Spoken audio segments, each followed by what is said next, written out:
Hey guys, Paulo here. No, this is not the same video you saw last week. If you missed it, I highly recommend clicking on this link and watching that first to understand what makes this machine so awesome. A quick recap is that the Alienware Area 51M is such a great machine that its specs, which some consider a disadvantage like its weight and size, actually contribute to its pros. You're basically carrying a desktop, and I find that its pros usually outweigh its cons in the long run. And for portability's sake, the 17-inch screen works so well with that G-Sync screen for a buttery smooth gameplay. We also discussed that we can run with one adapter on the go and quickly touched on why you'd need two adapters. But with its 1080p display, I feel like we're only scratching the surface on what this Area 51M can do. Let's go into detail on my two favorite options in pushing this machine to its limits. Let's kick it up a notch.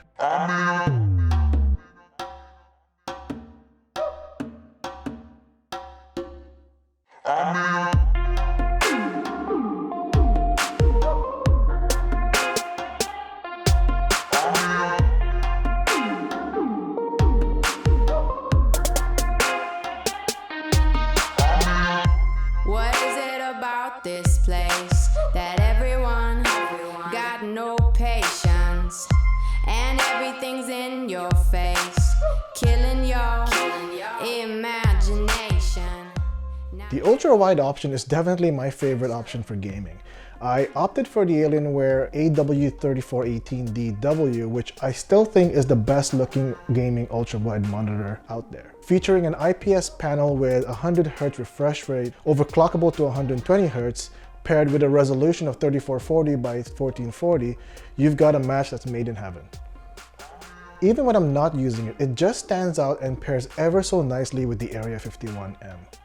Speaking of the stand, this is not your typical plastic stand. The 3418 comes with this anodized aluminum heavyweight stand, which definitely keeps the display planted on your desk. The monitor itself can swivel a healthy amount between -20 degrees to 20 degrees, and tilt an optimal -5 to 25 degrees, and height adjustment of over 5 inches.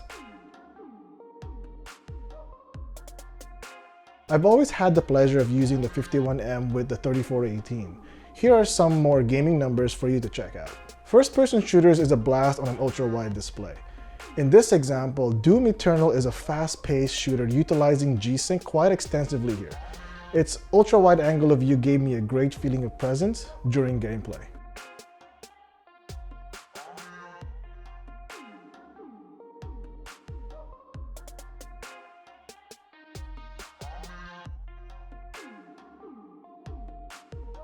Real-time strategy games also utilize the real estate of an ultra-wide display, giving you clear coverage without the need of scrolling too much between areas. In this example, Civilization played very well on the 3418, and I had a blast with it.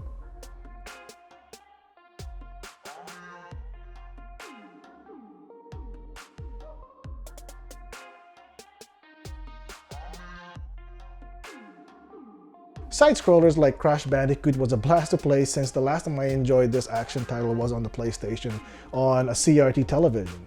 Again, with the Area 51M, it handled this game with ease.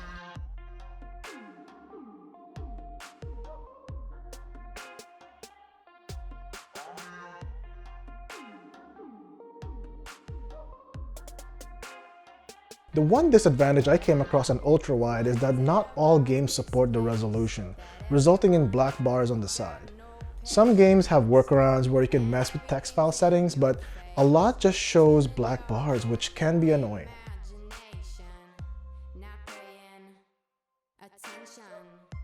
Cost for an ultra-wide monitor is not cheap and requires you to pay around $1,500 for a premium spec monitor. Some quick pros for an ultra-wide would be that ultra-wide field of view. Resolution is optimal, not too crazy, and if you got a decent graphics card, it can handle an ultra-wide. You know when you pair two monitors together, you got annoying middle bezel right there? No middle bezel exists when you have an ultra-wide display. Overall, it's simply cooler aesthetically having an ultra-wide on your desk. Some cons of an ultra-wide include, it can be expensive to own. Going back to those black bars, it may not be supported in games, which can be annoying. It does take a bigger hit on your graphics card as opposed to a 1080p monitor. Image is not as crisp as 4K.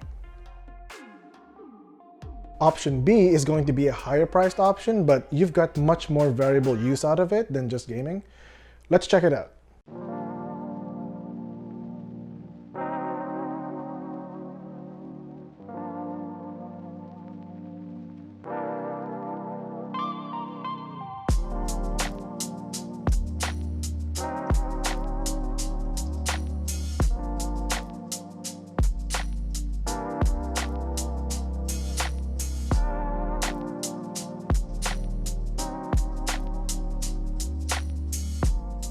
Gaming on your home's big screen definitely has its advantages.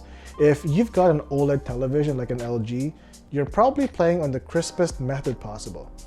OLED technology is simply like no other right now, offering true blacks, true HDR, and even Dolby Vision.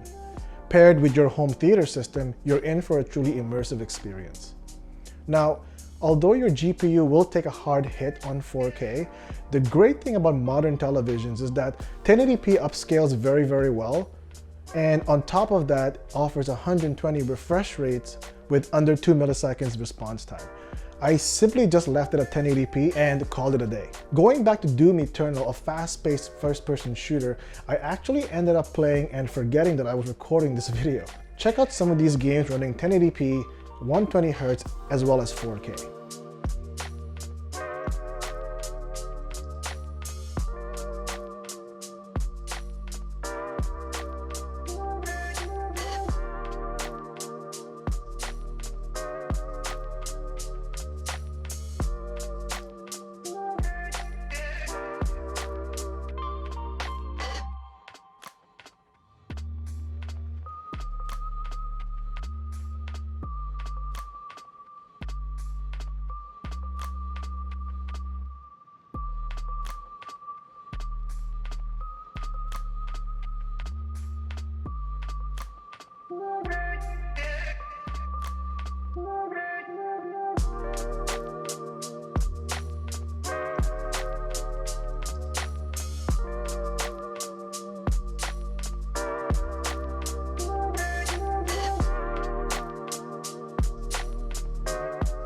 So which method is better?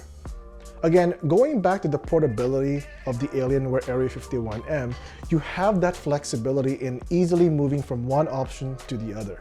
If I wanted to relax, sit on the couch and play casually, the big screen option is both comfortable and immersive. If I wanted to play competitively, focus on work, and edit on Premiere Pro, I can, by moving to my office and connecting the 51M to my Ultrawide, my keyboard and mouse. Finally, if I weren't in the mood for any of these options and I just wanted to game or do some video editing work outside my house, I can simply pack the power of the Area 51M with me and go to a local Starbucks. My name is Paolo, and I hope you've enjoyed part 2 of the Alienware Area 51M casual review. If you've missed the first part, I've linked it at the end of the video or down below in the description. If you've liked this video, please tap that like button.